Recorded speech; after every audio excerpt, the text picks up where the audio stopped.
In today's video, I'm going to teach you how to add subtasks in Airtable. If you manage projects or to-do lists in Airtable, you've probably wanted a clean way to break big tasks into smaller, trackable pieces. That's exactly what subtasks help you do. Instead of cramming everything into one long description, you'll be able to create smaller, linked records that roll up under a main task while still living in the same table.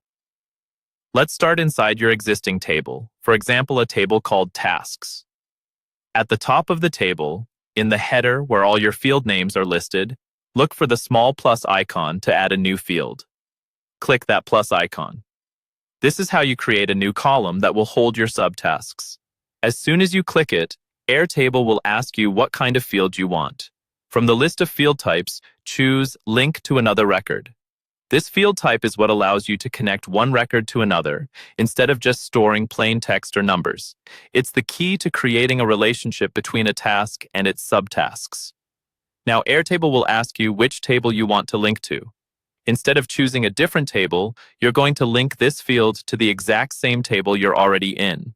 So if you're in Tasks, select the Tasks table again. This is called a self-linking or self-referential link, and it's what lets a task point to other tasks as its subtasks. Next, give this new field a clear, simple name so it's obvious how it's used. A good, straightforward option is Subtasks. Type that in as the field name and confirm your changes.